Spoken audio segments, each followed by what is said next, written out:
ನಮಸ್ಕಾರ. ಸನಾತನ ಧರ್ಮದ ಆಧ್ಯಾತ್ಮಿಕ ಜ್ಞಾನ ಮತ್ತು ಬೋಧನೆಗಳ ಡಿಜಿಟಲ್ ಭಂಡಾರವಾದ ಜ್ಞಾನಕೋಶಕ್ಕೆ ಸುಸ್ವಾಗತ. ಸನಾತನ ಧರ್ಮದ ಅತ್ಯಮೂಲ್ಯ ನಿಧಿಗಳಲ್ಲಿ ಒಂದಾದ ಭಗವದ್ಗೀತೆಯ ಕುರಿತಾದ ವಿಶೇಷ ಸರಣಿಯನ್ನು ನಾವಿಲ್ಲಿ ಪ್ರಾರಂಭಿಸುತ್ತಿದ್ದೇವೆ. ಪ್ರತಿದಿನ 5 ಶ್ಲೋಕಗಳ ವಿವರಣೆಯೊಂದಿಗೆ ಗೀತೆಯ ಆಳವಾದ ಅರ್ಥವನ್ನು ನಿಮ್ಮುಂದಿಡುವುದು ನಮ್ಮ ಉದ್ದೇಶ. ಬನ್ನಿ, ಈ ಪವಿತ್ರವಾದ ಜ್ಞಾನದ ಪಯಣದಲ್ಲಿ ನಾವೆಲ್ಲರೂ ಜೊತೆಯಾಗೋಣ. ಭಗವದ್ಗೀತೆಯ ಸಂದೇಶಗಳು ಕೇವಲ ಓದುವುದಕ್ಕಲ್ಲ, ಬದಲಾಗಿ ನಮ್ಮ ದೈನಂದಿನ ಜೀವನಕ್ಕೆ ಅಳವಡಿಸಿಕೊಳ್ಳಲು ಇರುವಂಥವು. ಹಾಗಾಗಿ ಇದನ್ನು ಬಹಳ ಸ್ಪಷ್ಟವಾಗಿ ಮತ್ತು ನೇರವಾಗಿ ಅರ್ಥಮಾಡಿಕೊಳ್ಳೋಣ. ಇಂದಿನ 5 ಶ್ಲೋಕಗಳತ್ತ ನಮ್ಮ ಗಮನವನ್ನು ಹರಿಸೋಣ. ಇಂದಿನ ಮೊದಲನೆಯ ಶ್ಲೋಕ, 2ನೇ ಅಧ್ಯಾಯದ 44ನೇ ಶ್ಲೋಕ.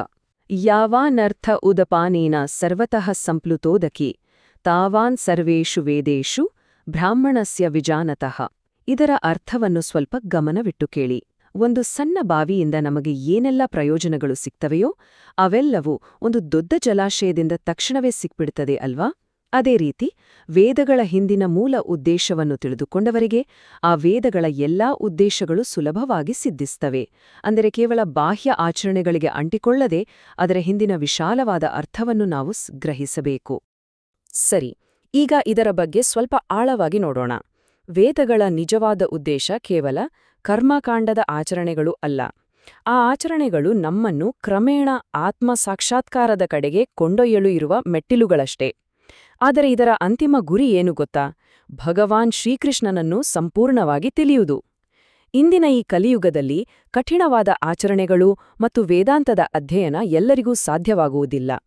ಅದಕ್ಕಾಗಿಯೇ ಚೈತನ್ಯ ಮಹಾಪ್ರಭುಗಳು ಒಂದು ಸುಲಭ ಮಾರ್ಗವನ್ನು ತೋರಿಸಿದ್ದಾರೆ.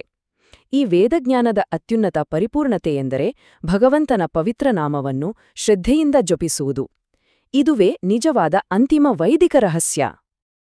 ಈಗ ಭಗವದ್ಗೀತೆಯ ಅತ್ಯಂತ ಪ್ರಸಿದ್ಧವಾದ ಶ್ಲೋಕಗಳಲ್ಲಿ ಒಂದನ್ನು ನೋಡೋಣ.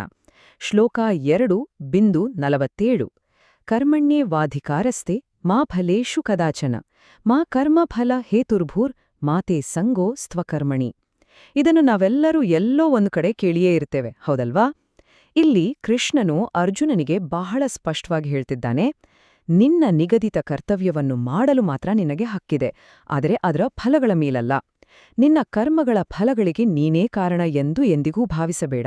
ಹಾಗೆ ಕೆಲಸ ಮಾಡಬಾರದು ಎಂಬ ನಿಷ್ಕ್ರಿಯತೆಯ ಬಗ್ಗೆಯೂ ನಿನಗೆ ಒಲವು ಇರಬಾರದು. ಇದು ನಮ್ಮೆಲ್ಲರ ಜೀವನದ ಅತಿ ದೊಡ್ಡ ಪಾಠ.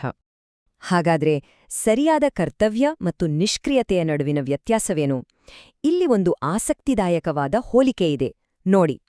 ಶಾಸ್ತ್ರಗಳ ಪ್ರಕಾರ ನಾವು ಮಾಡಬೇಕಾದ ದಿನನಿತ್ಯದ ಕರ್ತವ್ಯಗಳನ್ನು ಯಾವುದೇ ಪ್ರತಿಫಲಾಪೇಕ್ಷೆ ಇಲ್ಲದೆ ಮಾಡಿದ್ರೆ ಅದು ನಮ್ಮನ್ನು ವಿಮೋಚನೆಯ ಕಡೆಗೆ ಕೊಂಡೊಯ್ಯುತ್ತದೆ.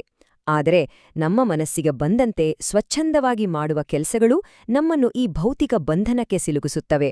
ಮತ್ತೊಂದು ಮುಖ್ಯವಾದ ವಿಚಾರ ಎಂದರೆ ಕರ್ತವ್ಯವನ್ನು ಮಾಡದೆ ಸುಮ್ಮನಿರುವುದು, ಅಂದರೆ ನಿಷ್ಕ್ರಿಯರಾಗಿರುವುದು ಪಾಪಕ್ಕೆ ಸಮಾನ. ಅದಕ್ಕಾಗಿಯೇ ಕೃಷ್ಣನು ಅರ್ಜುನನಿಗೆ ಯಾವುದೇ ಫಲದ ಆಸೆಯಿಲ್ಲದೆ ತನ್ನ ಕರ್ತವ್ಯವಾದ ಯುದ್ಧವನ್ನು ಮಾಡುವಂತೆ ಸಲಹೆ ನೀಡಿದನು. ಹಾಗಾದರೆ ಈ ಸಮಚಿತ್ತತೆಯಿಂದ ಕೆಲಸ ಮಾಡುವುದು ಹೇಗೆ? ಈ ಪ್ರಶ್ನೆಗೆ ಮುಂದಿನ ಶ್ಲೋಕ ನಮಗೆ ದಾರಿ ತೋರುತ್ತದೆ. ಶ್ಲೋಕ 2:48. ಯೋಗಸ್ಥಃ ಕುರು ಕರ್ಮಾಣಿ ಸಂಗಂ ತ್ಯಕ್ತ್ವಾ ಧನಂಜಯ ಸಿದ್ಧ್ಯ ಸಮೋಭೂತ್ವಾ ಸಮತ್ವಂ ಯೋಗ ಉಚ್ಯತೆ.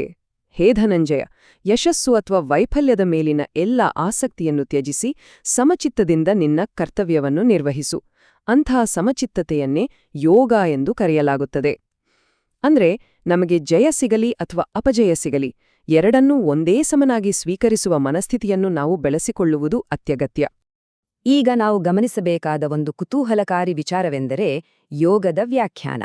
ಯೋಗವೆಂದರೆ ಕೇವಲ ನಾವು ಮಾಡುವ ದೈಹಿಕ ಆಸನಗಳಲ್ಲ, ಬದಲಾಗಿ ಯಾವಾಗಲೂ ನಮ್ಮನ್ನು ಕಾಡುವ ಚಂಚಲ ಇಂದ್ರಿಯಗಳನ್ನು ನಿಯಂತ್ರಿಸಿ ನಮ್ಮ ಮನಸ್ಸನ್ನು ಪರಮಾತ್ಮನ ಮೇಲೆ ಕೇಂದ್ರೀಕರಿಸುವುದೇ ಯೋಗ. ಕೃಷ್ಣ ಪ್ರಜ್ಞೆಯಲ್ಲಿ ನಾವು ಭಗವಂತನ ಆದೇಶದಂತೆ ಕೆಲಸ ಮಾಡುತ್ತೇವೆ ಮತ್ತು ನಾನು ಈ ಕೆಲಸದ ಮಾಲೀಕ ಎಂಬ ಅಹಂಕಾರವನ್ನು ಸಂಪೂರ್ಣವಾಗಿ ಬಿಟ್ಟುಬಿಡುತ್ತೇವೆ. ಕೃಷ್ಣನ ಸೇವಕರಾಗಿ ನಮ್ಮ ಕರ್ತವ್ಯವನ್ನು ನಿಷ್ಠೆಯಿಂದ ನಿರ್ವಹಿಸುವುದೇ ನಿಜವಾದ ಯೋಗ. ಸರಿ, ಕೇವಲ ಫಲಗಳಿಗಾಗಿಯೇ ಕೆಲಸ ಮಾಡುವರ ಗತಿ ಏನಾಗುತ್ತದೆ? ಅದನ್ನು ಮುಂದಿನ ಶ್ಲೋಕ ವಿವರಿಸುತ್ತದೆ. ಶ್ಲೋಕ 2:49. ದೂರೇಣ ಹಿ ವರಂ ಕರ್ಮ ಬುದ್ಧಿಯೋಗಾತ್ ಧನಂಜಯ ಬುದ್ಧೋ ಶರಣಮನ್ವಿಷ್ಯ ಕೃಪಣಾಃ ಫಲಹೇತವಃ. ಹೇ ಧನಂಜಯ, ಭಕ್ತಿ ಸೇವೆಯ ಮೂಲಕ ಎಲ್ಲ ಅಸಹ್ಯಕರ ಚಟುವಟಿಕೆಗಳನ್ನು ಬಹುದೂರ ಇಡು. ಆ ಪ್ರಜ್ಞೆಯಲ್ಲಿ ಭಗವಂತನಿಗೆ ಸಂಪೂರ್ಣವಾಗಿ ಶರಣಾಗು. ತಮ್ಮ ಕೆಲಸದ ಫಲಗಳನ್ನು ಅನುಭವಿಸಲು ಬಯಸುವವರು ಕೃಪಣರು, ಅಂದರೆ ಜಿಪುಣರು. ನೋಡಿ, ಕೇವಲ ಭೌತಿಕ ಲಾಭಗಳಿಗಾಗಿ ಕೆಲಸ ಮಾಡುವವರು ತಮ್ಮ ಜೀವನದ ನಿಜವಾದ ಉದ್ದೇಶವನ್ನೇ ಕಳೆದುಕೊಳ್ಳುತ್ತಾರೆ ಎಂಬುದನ್ನು ಇದು ಸ್ಪಷ್ಟಪಡಿಸುತ್ತದೆ. ಇಲ್ಲಿ ಬುದ್ಧಿಯೋಗ ಎಂದರೆ ಏನು ಅಂತ ನೀವು ಯೋಚಿಸುತ್ತಿರಬಹುದು. ಬುದ್ಧಿಯೋಗ ಎಂದರೆ ಕೃಷ್ಣ ಪ್ರಜ್ಞೆಯಲ್ಲಿ ಭಗವಂತನಿಗೆ ಅತ್ಯಂತ ಪ್ರೀತಿಯಿಂದ ಮಾಡುವ ಸೇವೆ. ನಾವು ಈ ಬುದ್ಧಿಯೋಗದಲ್ಲಿ ತೊಡಗಿಸಿಕೊಂಡಾಗ ಏನಾಗ್ತದೆ ಅಂದ್ರೆ, ನಮ್ಮನ್ನು ಈ ಜನನ ಮತ್ತು ಮರಣಗಳ ಚಕ್ರದಲ್ಲಿ ಮತ್ತೆ ಮತ್ತೆ ಬಂಧಿಸುವ ಎಲ್ಲಾ ಕೆಟ್ಟ ಚಟುವಟಿಕೆಗಳು ನಮ್ಮಿಂದ ದೂರವಾಗುತ್ತವೆ.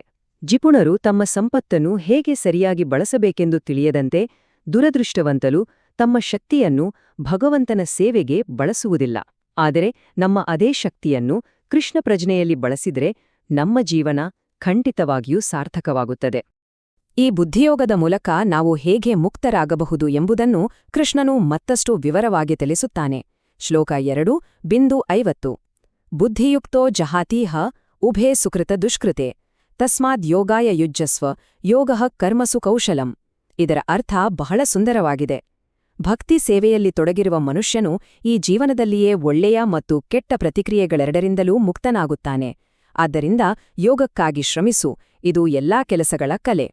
ನಮ್ಮ ಹಿಂದಿನ ಮತ್ತು ಇಂದಿನ ಎಲ್ಲಾ ಕರ್ಮಗಳ ಫಲಗಳಿಂದ ನಾವು ಹೇಗೆ ಹೊರಬರಬಹುದು ಎನ್ನುವ ಸ್ಪಷ್ಟ ಮಾರ್ಗವನ್ನು ಇದು ನಮಗೆ ತೋರಿಸಿಕೊಡುತ್ತದೆ.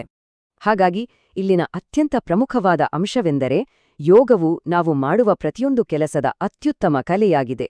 ಅನಾದಿ ಕಾಲದಿಂದಲೂ ನಾವು ಮಾಡುತ್ತಿರುವ ಒಳ್ಳೆಯ ಮತ್ತು ಕೆಟ್ಟ ಕೆಲಸಗಳ ಪ್ರತಿಕ್ರಿಯೆಗಳ ಒಂದು ದೊಡ್ಡ ಸರಪಳಿಯಲ್ಲಿ ನಾವು ಸಿಲುಕಿಕೊಂಡಿದ್ದೇವೆ. ಆದರೆ ಭಗವಾನ್ ಶ್ರೀಕೃಷ್ಣನಿಗೆ ಸಂಪೂರ್ಣವಾಗಿ ಶರಣಾಗುವ ಮೂಲಕ ಮತ್ತು ಕೃಷ್ಣ ಪ್ರಜ್ಞೆಯಲ್ಲಿ ನಮ್ಮ ಕಾರ್ಯಗಳನ್ನು ನಿರ್ವಹಿಸುವ ಮೂಲಕ ಈ ಕರ್ಮದ ಸರಪಳಿಯಿಂದ ನಾವು ಸುಲಭವಾಗಿ ವಿಮೋಚನೆ ಹೊಂದಬಹುದು. ಇದು ನಮ್ಮ ಅಜ್ಞಾನವನ್ನು ಹೋಗಲಾಡಿಸುವ ಅತ್ಯಂತ ಪರಿಶುದ್ಧವಾದ ಪ್ರಕ್ರಿಯೆ. ಹಾಗಾದರೆ ಇಂದಿನಿಂದ ನಮ್ಮ ದೈನಂದಿನ ಕೆಲಸಗಳನ್ನು ಕೇವಲ ಕರ್ತವ್ಯ ಎಂದು ಮಾಡದೆ ಅದನ್ನು ಯೋಗವಾಗಿ ಪರಿವರ್ತಿಸಲು ನಾವೆಲ್ಲರೂ ಸಿದ್ಧರಿದ್ದೇವೆಯಾ? ಖಂಡಿತ ಯೋಚಿಸಿ. ವೀಕ್ಷಿಸಿದ್ದಕ್ಕಾಗಿ ಧನ್ಯವಾದಗಳು. ಜ್ಞಾನಕೋಶವು ಒಂದು ಬಹುಭಾಷಾ ವಾಹಿನಿಯಾಗಿದೆ. ಇಲ್ಲಿ ನಾವು ಇಂಗ್ಲಿಷ್, ಹಿಂದಿ, ಮರಾಠಿ, ತಮಿಳು, ಗುಜರಾತಿ ಮತ್ತು ಬಂಗಾಳಿ ಭಾಷೆಗಳಲ್ಲಿ ಆಧ್ಯಾತ್ಮಿಕ ಜ್ಞಾನವನ್ನು ಹಂಚಿಕೊಳ್ಳುತ್ತೇವೆ. ಮತ್ತು ಮುಂದಿನ ದಿನಗಳಲ್ಲಿ ಇನ್ನಷ್ಟು ಪ್ರಮುಖ ಭಾಷೆಗಳು ಬರಲಿವೆ. ಸನಾತನ ಧರ್ಮದ ಕಾಲಾತೀತ ನಿಧಿಗಳನ್ನು ಸರಳ, ಸ್ಪಷ್ಟ ಮತ್ತು ಅರ್ಥಪೂರ್ಣ ರೀತಿಯಲ್ಲಿ ನಿಮಗೆ ತಲುಪಿಸುವುದು ನಮ್ಮ ಗುರಿಯಾಗಿದೆ. ನಮ್ಮ ವಾಹಿನಿಯಲ್ಲಿ ಶ್ರೀಮದ್ ಭಾಗವತ, ಭಗವದ್ಗೀತೆ, ಮಹಾಭಾರತ, ಲಲಿತಾ ಸಹಸ್ರನಾಮ, ದೈವತಿನ್ ಕುರಲ್, ದೇವರ ಧ್ವನಿ, ಮಹಾರಾಷ್ಟ್ರದ ಸಂತರು, ಬಂಗಾಳದ ಸಂತರು ಮತ್ತು ಆದಿಶಂಕರಾಚಾರ್ಯರ ದೈವಿಕ ಅವತಾರದ ಕಥೆಯ ಕುರಿತಾದ ದೈನಂದಿನ ಪ್ರಸ್ತುತಿಗಳನ್ನು ನೀವು ಕಾಣಬಹುದು. ಇವೆಲ್ಲವೂ ಬಹುಭಾಷೆಗಳಲ್ಲಿ ಲಭ್ಯವಿದೆ. ನಮ್ಮ ಈ ಪ್ರಯತ್ನ ನಿಮಗೆ ಮೌಲ್ಯಯುತವೆನಿಸಿದರೆ ದಯವಿಟ್ಟು ಜ್ಞಾನಕೋಶಕ್ಕೆ ಸಬ್ಸ್ಕ್ರೈಬ್ ಆಗಿ. ಇದರಿಂದ ನಮ್ಮ ದೈನಂದಿನ ಪ್ರಸ್ತುತಿಗಳ ಕುರಿತು ನಿಮಗೆ ಅಧಿಸೂಚನೆಗಳು ಲಭ್ಯವಾಗುತ್ತವೆ. ವಿಡಿಯೋ ಲೈಕ್ ಮಾಡಲು, ಶೇರ್ ಮಾಡಲು ಮತ್ತು ಈ ದೈವಿಕ ಜ್ಞಾನವನ್ನು ನಿಮ್ಮ ಕುಟುಂಬ, ಸ್ನೇಹಿತರು ಮತ್ತು ಸಮುದಾಯದೊಂದಿಗೆ ಹಂಚಿಕೊಳ್ಳಲು ಮರೆಯದಿರಿ. ಬನ್ನಿ, ಸನಾತನ ಧರ್ಮದ ಬೆಳಕನ್ನು ನಾವು ಒಟ್ಟಾಗಿ ಪ್ರಕಾಶಮಾನವಾಗಿ ಬೆಳಗಿಸೋಣ.